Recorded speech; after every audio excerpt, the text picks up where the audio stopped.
I was still holding the envelope from the university when my mother pointed at the front door with a trembling finger. "Read it again," she snapped. "Tell me you didn't just throw your life away." "I withdrew," I said quietly. "I'm not going back." For a second, the room went completely silent. Then she exploded. "Don't ever come back." Her voice echoed through the entire house.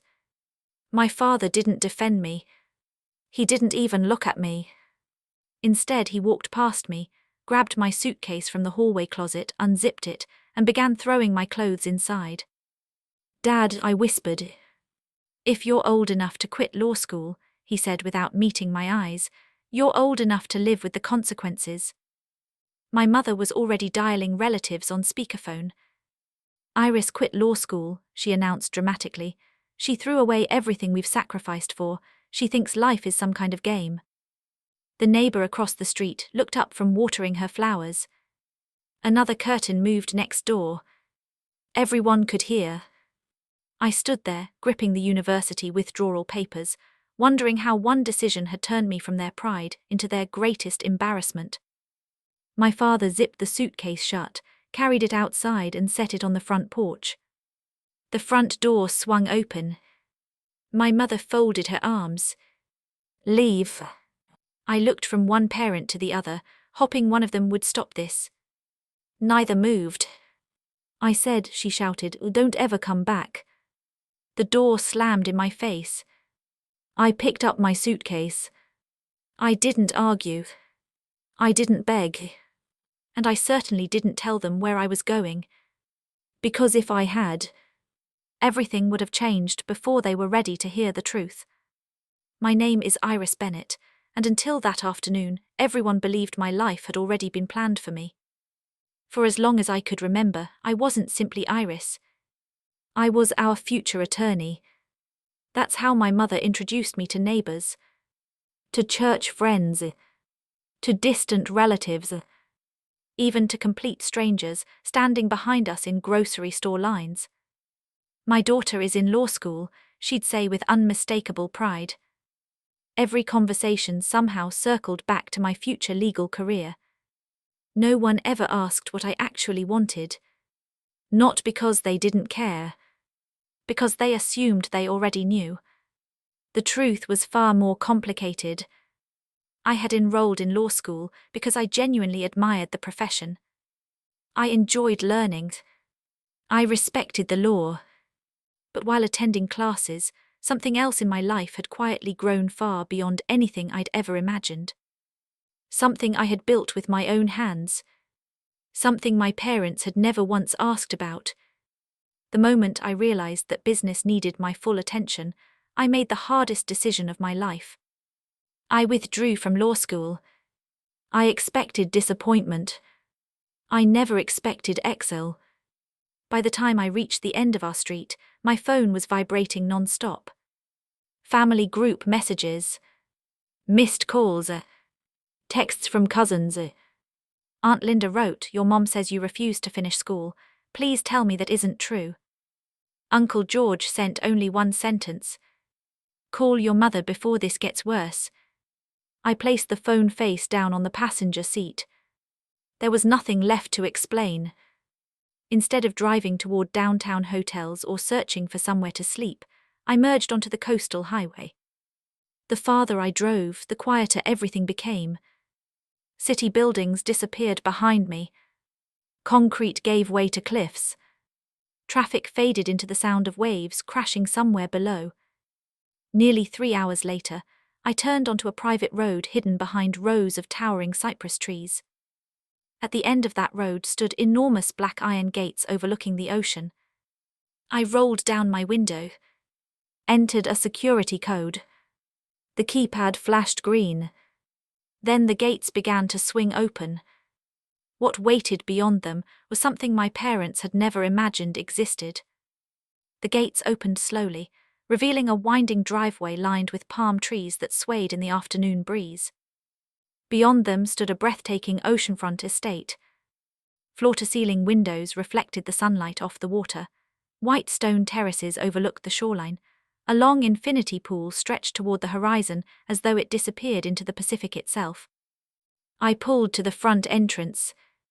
Before I could even step out, the front door opened.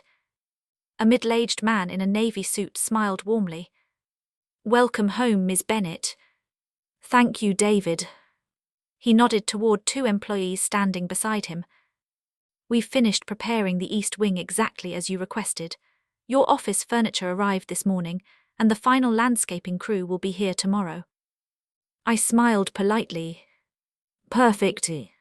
One of the housekeepers accepted my suitcase. "May I take this upstairs?" "Please."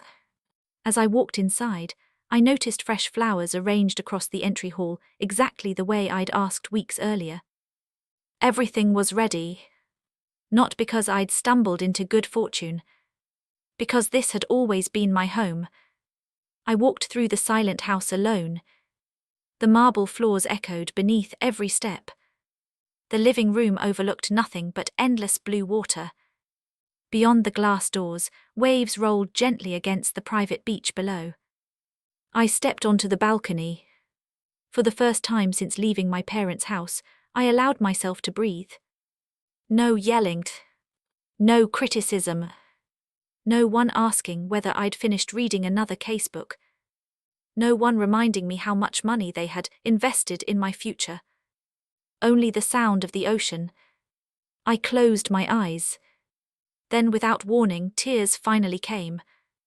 Not because I regretted leaving law school. Not because my mother had screamed at me. But because a painful realization finally settled in. They had never wanted to know who I actually was. They only loved the version of me that fit the future they'd written. Years earlier, while studying computer science as an undergraduate, I'd begun writing productivity software during evenings and weekends. At first it earned only a few $100s each month. Then thousands. I reinvested every cent. While classmates spent summers traveling, I attended startup conferences.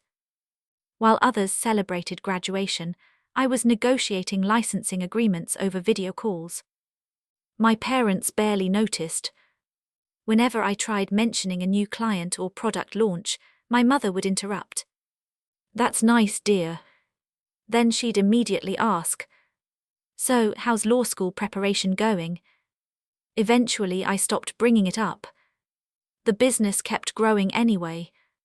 After hiring experienced executives, we expanded internationally. The profits allowed me to diversify into commercial properties, then luxury residential investments. Every decision was documented. Every dollar taxed. Every acquisition earned. Months before leaving law school, I'd purchased this estate.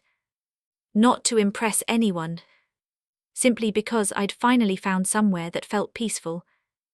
That evening I unpacked only a few essentials. Everything else could wait. David knocked gently on my office door. "Your dinner is ready whenever you'd like it." "Thank you. And one more thing." He handed me a tablet. "There were several calls forwarded through your former emergency contact." I sighed. "My parents." "No." He hesitated. "Extended family. I'll look later." After dinner, curiosity finally won. There were 23 missed calls. 9 voicemails. Countless text messages. Most sounded exactly the same. "Please call your mother. She's devastated. Everyone says you made a terrible mistake." I deleted them one after another. Then I reached the final voicemail. It was from my cousin Emily. Unlike everyone else, she wasn't yelling. She sounded concerned. "Iris, I don't know what's really going on, but your mom has been calling everyone. She's telling people you're completely broke, that you're sleeping in your car because you threw your future away." She paused. I know something doesn't add up, but right now, they're believing every word. The voicemail ended. I slowly locked my phone. Outside, the waves continued crashing against the shore. Inside my parents' house, my reputation was being destroyed. and they had no idea how much harder the truth was about to hit them. 3 weeks passed. I spent my days exactly the way I wanted to. Instead of racing from lectures to late-night study sessions, I held strategy meetings from my home office overlooking the ocean. My executive team checked in every morning, and our expansion into Europe was moving ahead of schedule. The silence I had found in the house wasn't lonely. It was peaceful. Then my phone rang. The caller ID read, Aunt Linda. I almost ignored it. Instead, I answered. Iris, she said gently, we're having a family gathering on Saturday. Everyone's worried about you. I smiled to myself. Worried? Your mother says you've isolated yourself. She thinks we should all talk some sense into you. I already knew exactly what that meant. It wasn't an intervention. It was going to be an audience. Saturday afternoon, I parked outside my aunt's house. As soon as I stepped inside, conversation stopped. Nearly 20 relatives filled the living room. My mother spotted me immediately. She looked me up and down. I had on a tailored cream blazer, dark slacks and simple jewelry. Nothing flashy. Just professional. Her lips tightened. So, she said loudly enough for everyone to hear, you found someone willing to lend you nice clothes. Several people laughed awkwardly. I set my purse on a nearby chair. No, I bought them. My mother folded her arms. With what money? Before I could answer, Uncle George cleared his throat. Diane, let's just sit down. No, she replied, everyone deserves to hear this. She turned toward the room. This is what happens when young people think they know better than everyone else. She quit law school without a plan. Richard nodded quietly beside her. You still have time to fix this, Iris, he said. If you apologize to the university, maybe they'll let you return. I looked at him for a long moment. You really believe that's my only option? What other option do you have? My mother shot back. No one spoke. They were all waiting for me to admit she'd been right. Instead, I simply smiled. I'm doing just fine. Dinner was uncomfortable. Every question carried the same assumption. So, have you found a job yet? Are you staying with friends? How long can you keep this up? I answered politely, without volunteering more than necessary. Finally, my younger cousin Noah asked the one question everyone else had been dancing around. So, where are you living? I took a sip of water before answering. I've been settling into my new place by the ocean. A few people exchanged amused glances.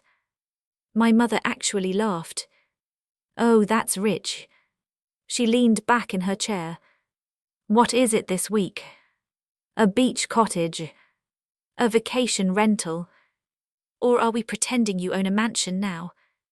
Several relatives chuckled. I simply shrugged. I like it there. She shook her head dramatically. The imagination is impressive. Before anyone could change the subject, Aunt Margaret frowned. Actually, everyone turned toward her. I think I may have seen Iris. My mother's smile faded. What do you mean? I was driving along the coast last Thursday. She looked directly at me. There was a beautiful estate overlooking the water, huge gates, private security. She hesitated. I watched Iris drive through them. The room became noticeably quieter. Diane laughed too quickly. You must have seen someone else. I'm pretty sure I didn't. It wasn't her. It looked exactly like her car. My father finally spoke. Iris. He studied my face. What exactly were you doing there? I was going home. Silence. Then my mother waved a dismissive hand. Oh, please. She looked around the room. She's trying to save face. Iris has always had a vivid imagination. I met her eyes calmly. You don't have to believe me. The conversation refused to move on. Relatives whispered among themselves. Some looked skeptical. Others looked curious. Finally, Uncle George pushed his chair back. There is one easy way to settle this. Everyone looked at him. We drive there next weekend.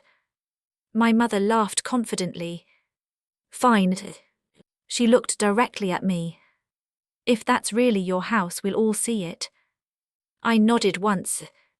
I'd be happy to show you. For the first time all afternoon, my mother's confidence wavered. 1 week later, a line of family vehicles turned off the coastal highway. My SUV led the way. In the rearview mirror, I counted 8 cars following behind me. No one was talking anymore. As the massive black iron gates came into view, every vehicle slowed. I pressed a button on my steering wheel. The security system chimed. The gates began to open. Behind me, the convoy rolled silently forward. The iron gates opened without hesitation. One by one, the family vehicles followed mine up the winding driveway. No one rolled down a window. No one laughed anymore. By the time I stopped in front of the estate, every conversation had died. My mother climbed out of my father's SUV first. She stared at the house, then at me, then back at the house. This, she said slowly, can't be right. The front door opened. David stepped outside in his usual navy suit. Behind him stood 2 members of the household staff. He smiled the moment he saw me. Good afternoon, Ms. Bennett. Good afternoon, David. He noticed the group gathering behind me. I've had refreshments prepared for your guests.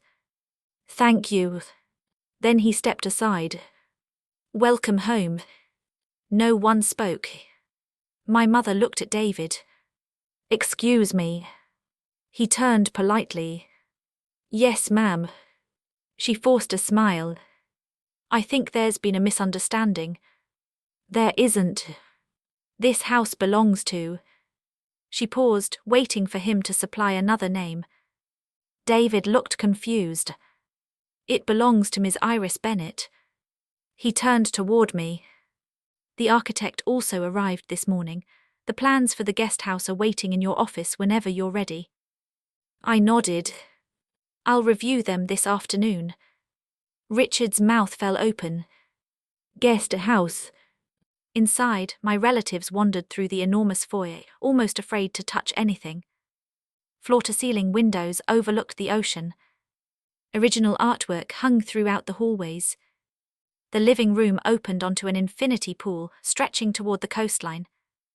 Aunt Linda whispered under her breath. My goodness. Uncle George slowly shook his head. This place is incredible. My mother wasn't admiring the view. She was studying every detail, searching for an explanation that made sense to her. Finally, she found one. She looked directly at me. So, her voice carried across the room. Who bought it for you? Nobody answered. She continued. Did you marry someone? I blinked. No. She crossed her arms. Then you inherited it. No. Richard spoke quietly. Iris. He looked genuinely confused. How? David approached carrying a leather portfolio. Ms. Bennett, these require your signature before Monday. I accepted it. Inside were purchase agreements for 2 commercial properties, an investment report, construction approvals, several corporate documents. Without thinking, I signed each one. David collected them. I'll send them to legal this afternoon. Perfect. My cousin Noah frowned. Legal? I smiled. Our legal department. He stared. You have a legal department. I couldn't help laughing softly. Several. The room became even quieter. My mother stepped closer. No. She shook her head repeatedly. No, you're lying. I'm not. You quit law school. Yes. You had no career. I had a business. You never said anything. I tried. Everyone turned toward me. I looked directly at my parents. The first software company I built started while I was still in college. My father frowned. The computer program. I nodded. The one you called a hobby. His expression changed. It wasn't a hobby. No, it became a company. I continued calmly. Then another. And another. I hired executives. We expanded internationally. I invested the profits in commercial real estate, then residential developments, and eventually, I looked around the room. I bought this house. My mother stared as though she hadn't heard correctly. That's impossible. I walked toward my office. Come with me. The family followed. On one wall hung framed certificates of incorporation, corporate awards, photographs from industry conferences. Another wall displayed magazine covers featuring interviews I'd quietly declined to show my parents. David handed Richard a bound financial report. He opened it slowly. His eyes widened. Annual revenues, audited financial statements, property holdings, everything dated years before I withdrew from law school. He flipped another page, then another. Finally, he lowered the report. His hands were shaking. You said. His voice cracked. You built all of this while you were living with us. Yes. And we never knew. No. My mother reached for the report. She skimmed the pages desperately. Tax filings, business acquisitions, ownership records, purchase documents for the estate. Every date proved the same thing. I hadn't become successful after leaving law school. I'd already been successful long before I walked away. Suddenly my mother's entire posture changed. Her anger disappeared. Iris. Her voice softened. We didn't understand. She reached toward my arm. I was only trying to protect your future. I took one quiet step backward. No. She froze. You were protecting the future you chose for me. Richard closed the report. Iris, I'm sorry. The words sounded genuine. I should have asked instead of assuming. Before I could respond, Aunt Linda spoke. No. Everyone turned toward her. She looked directly at Diane. You don't get to erase what happened. The room fell silent. Aunt Linda continued. We all heard you scream at her. You threw your own daughter out with a suitcase. You called every one of us and told us she'd ruined her life. She pointed around the room. And now that you've discovered she succeeded without you. Her voice became firmer. You want to pretend none of it happened. No one defended Diane. Not even Richard. For the first time in years, my parents stood in complete silence while everyone else saw exactly what I had lived with. No one spoke for several long seconds. The only sound inside the room was the distant crash of waves against the rocks below the estate. My mother slowly lowered her hand. She looked around the office as if hoping someone would contradict Aunt Linda. No one did. Every relative had seen the documents. Every date. Every signature. Every financial statement. There was nothing left to argue about. I broke the silence. I didn't leave law school because I failed. I looked directly at my parents. I left because my company had reached a point where I couldn't responsibly do both anymore. My father swallowed hard. You never told us. I tried. He frowned. When? The first time I landed a major software contract. I looked at my mother. You interrupted me before I finished my sentence because you wanted to discuss constitutional law. She looked down. I remember. The second time was when I bought my first office building. I gave a small, sad smile.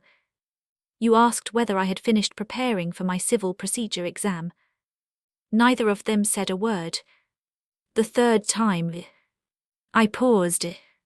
I wanted to tell you I was buying this estate. I glanced toward the ocean outside the window. But by then I realized something. My mother looked up. What? You weren't interested in knowing my life. You were interested in hearing your version of it. Richard slowly sat down. He looked older than he had an hour earlier. I spent years telling people my daughter was going to become a great attorney.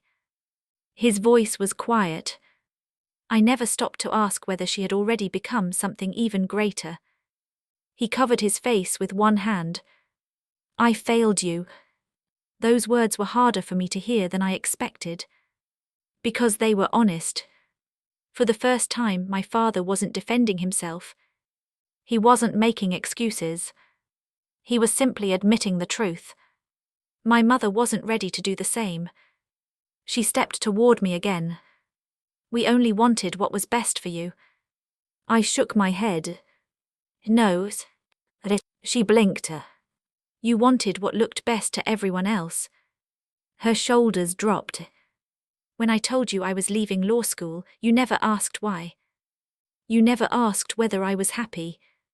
You never asked whether I had another plan. You only worried about what the neighbors would think. Tears filled her eyes. I was angry. You were embarrassed. I corrected her gently. Those aren't the same thing. She had no answer. Uncle George closed the financial report and placed it on the desk. I've known Diane for over 30 years. He looked around the room. I've never seen her this concerned about someone's happiness. He looked directly at my mother. I've only seen her concerned about appearances. Several relatives quietly nodded. No one argued. One by one, family members walked over to me. Aunt Linda hugged me first. I'm sorry I believed what I was told. You don't owe me an apology, I said. You only knew one side. My cousin Noah smiled awkwardly. I honestly thought you were sleeping in your car. I laughed. So did almost everyone. He looked around the office. I definitely didn't picture this. Neither had anyone else. Over the next few weeks, word spread through the extended family. Not because I announced anything. Because the people who had visited the estate told the truth. The story changed completely.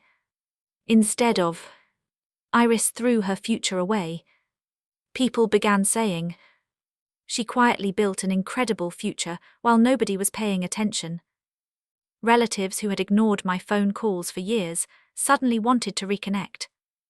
Some wanted advice about starting businesses. Others simply wanted to apologize. I accepted sincere apologies. I politely declined anything that felt transactional. The biggest change wasn't financial. My finances had never depended on anyone else's approval. The biggest change was emotional. For the first time in my life, I stopped trying to earn love by becoming who someone else expected me to be. A month later, my mother called. I let it ring. She left a voicemail. Iris. Her voice was softer than I had ever heard it. I know I can't undo what happened. I just wanted to tell you I'm sorry. I should have listened. I should have asked. I should have been your mother instead of your audience. I listened to the message twice. Then I saved it. Not because everything was suddenly fixed. It wasn't. Trust doesn't return because someone says they're sorry. It returns because their actions change over time. And only time could answer that question. I wasn't angry anymore. But I also wasn't willing to forget. Healthy boundaries had become more important than old habits. Several months later, I invited a handful of relatives to dinner at the estate. Not everyone, only the people who had chosen truth over gossip. The evening was nothing like the tense family gatherings I had grown up with. There were no lectures, no comparisons, no discussions about status. People laughed, shared stories, walked along the beach as the sun disappeared beyond the horizon. As everyone prepared to leave, Aunt Linda stood beside me on the terrace. "You know," she said with a smile, "your mother thought throwing you out would destroy your future." I looked out across the endless ocean. The breeze carried the scent of salt water through the air. I smiled back. "No, it simply forced me to walk through the door that had been waiting for me all along." She squeezed my shoulder before heading to her car. I remained on the terrace for a long time after everyone had gone. Looking back, I realized something I hadn't understood on the day my parents slammed their front door in my face. Losing their approval had felt like losing everything. In reality, it was the first day I finally stopped living someone else's life and started fully living my own. The day my mother screamed, "Don't ever come back," she believed she was taking away my future. She never realized she was only closing the door to a house I had already outgrown.